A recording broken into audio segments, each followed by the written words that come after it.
At 9:12 in the morning, the judge looked up from a secret report. He said my name. Senior Analyst Phoebe Jensen. The whole courtroom was holding its breath. My stepbrother's mean smile went away. My mother's hand stopped in the air. The same people who always said I was too dramatic were finally quiet.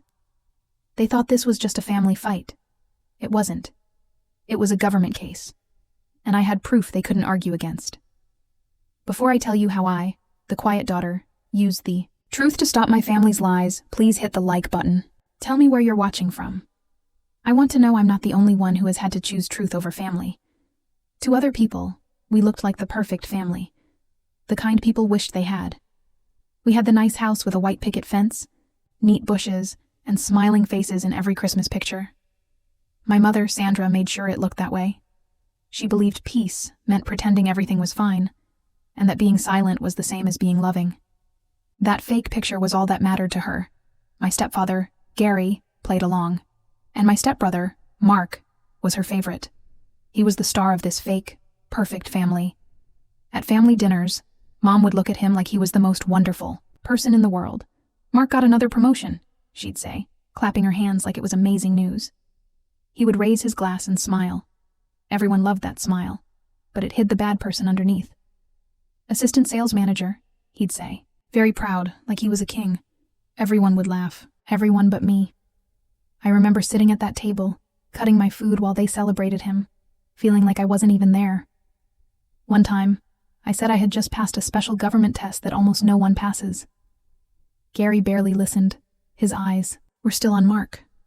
That's nice, sweetheart, he said, patting my hand like I was a little kid. You keep doing that little government job. It's safe. Safe? That word always came from people who never did anything brave. They had no idea. They didn't know I spent nights in a quiet room with no windows, reading secret, coded messages that could save people's lives. They didn't know what it felt like to hold secret government information in my hands. I learned a long time ago to stop trying to explain it to them. When you grow up feeling like the extra kid in the family, you learn how to be quiet. You learn to make yourself small, smile at the right times, and keep your thoughts to yourself so you don't cause trouble. My mother liked me that way. She used to say, Phoebe, you think too much. Just enjoy life. But she didn't mean my life. She meant, don't bother her life. At every holiday, it was the same story. Mark would show up late and drunk, full of excuses. Mom would light up, so happy to see him. Oh, Mark, I'm so glad you're here, she'd say. But if I was even a little late, she'd look at her watch and sigh. Being on time is important, Phoebe. You can live your whole life with these unfair rules before you see how much they are hurting you. It wasn't that they hated me. It was worse. They just didn't see me. I was like noise in the background.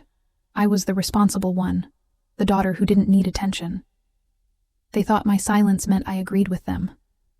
I used to think keeping everyone happy was a good thing. But being peaceful without being truthful isn't peace. It's like being frozen. One memory still hurts. A summer barbecue, the year before it all fell apart. Mark was bragging to Gary about his job.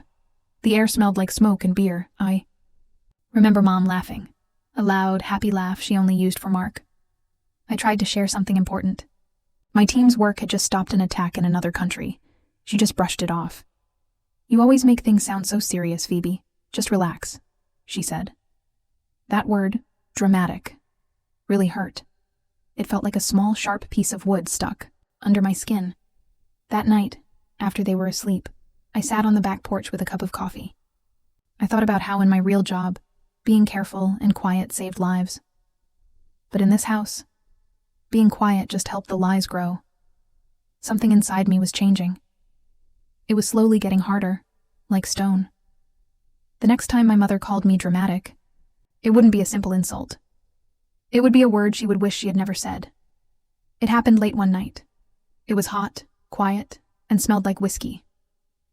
It was 4 a.m. when I heard a glass break.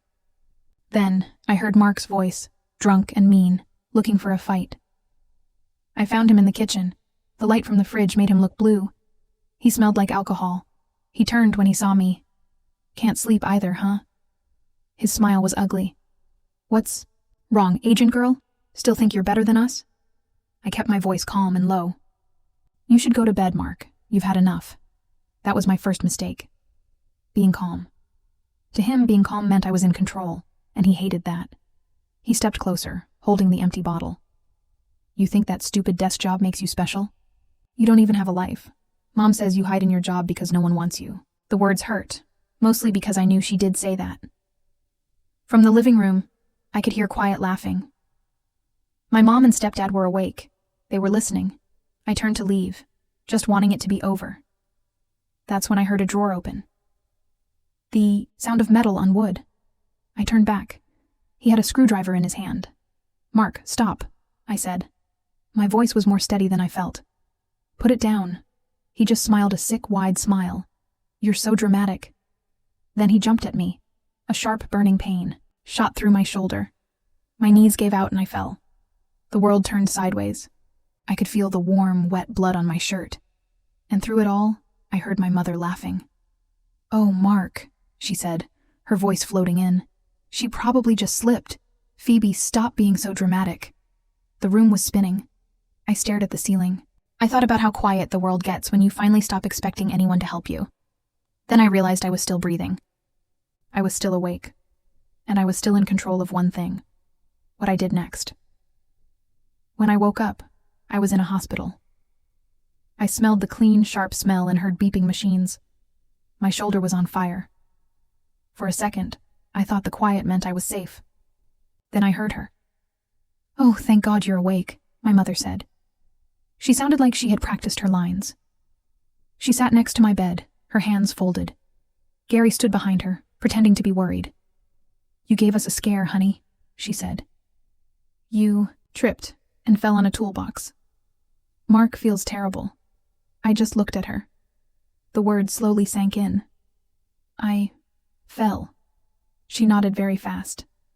"Yes. You know how clumsy you are when you're tired. It was no one's fault." That lie broke something inside me. I could still see the screwdriver. I could still hear her laughing. And now, she was pretending it never happened. They weren't here for me. They were here to protect him.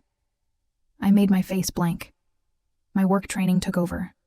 Watch. Think. Control. "Where's Mark?" I asked. "At home," Gary said. "He's been crying all night. He feels so bad." "Crying? Right. I'll be fine," I said softly. "Can you please give me a minute alone?" Mom smiled, happy that I believed her story. "Of course, sweetheart. We'll bring you some clothes later." As soon as they left, I let out a slow breath. My hand was shaking, but I grabbed my phone. I called a special secret work number that my family didn't know about. My fingers knew what to do. When the operator answered, I spoke very clearly. "This is Analyst Phoebe Jensen. I need to report an attack on a government worker. I am sending a distress signal." There was a pause. "We have your signal, Analyst Jensen. A file has been started." I didn't feel relieved. I just felt clear. I knew exactly what I had to do.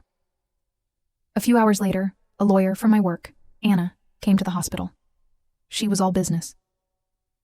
"You did the right thing," she said. "Your emergency call sent a team to check on you. The paramedics found you on the floor with a stab wound. We have reports of everything. We will let the proof speak for itself." I nodded. My voice was calm. "They think this is just a family problem." Anna smiled a little. "Then we'll show them it's not." As she left, I saw my reflection in the dark hospital window. My shoulder was bandaged, but my eyes were strong. For the first time, I didn't feel like the invisible daughter.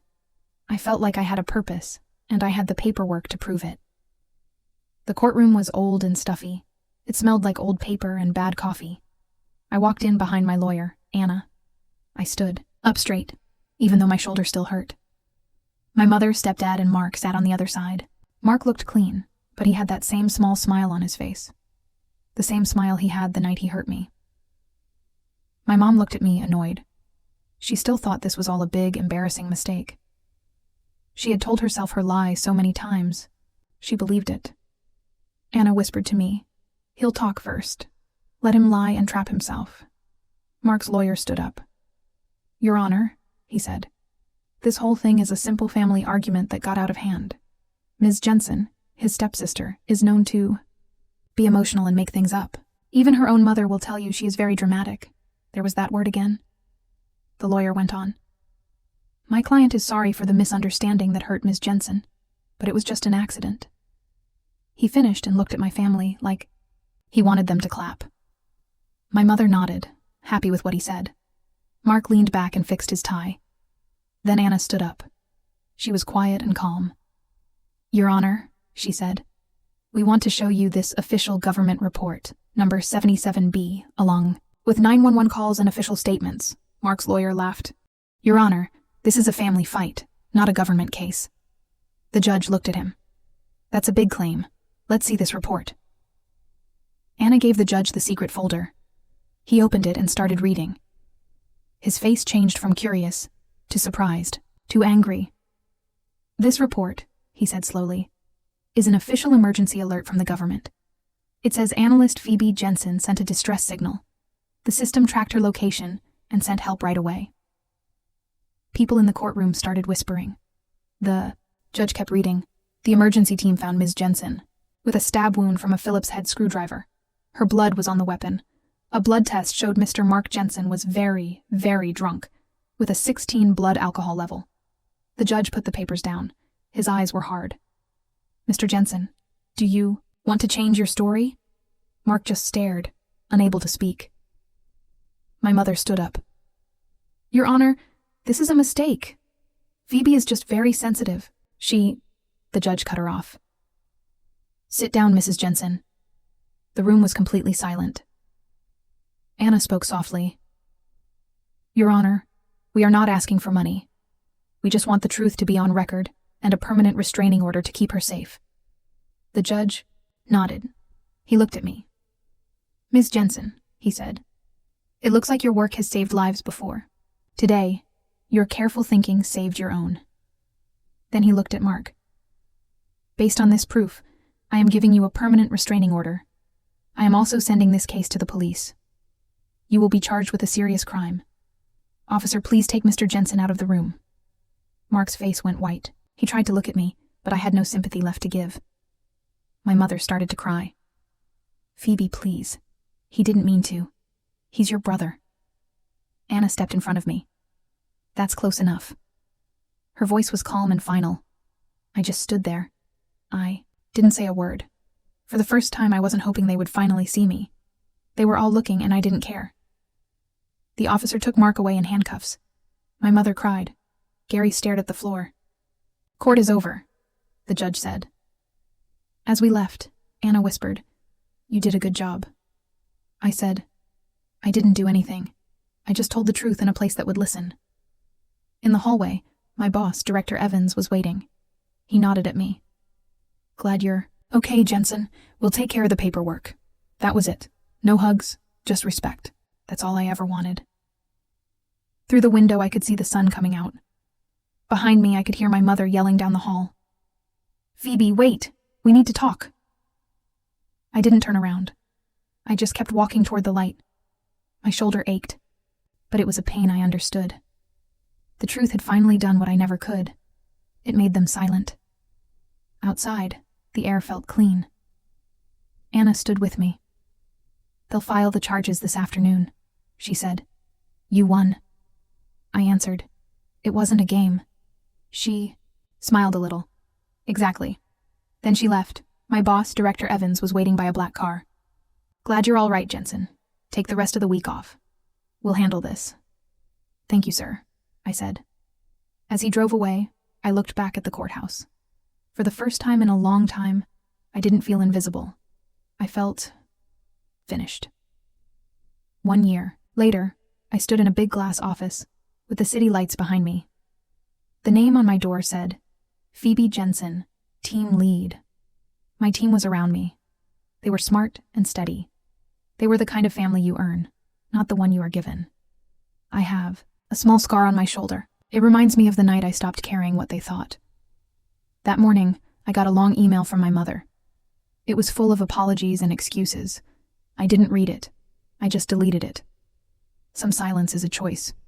If you have ever had to turn a bad situation into your strength, share your story below. And please subscribe for more.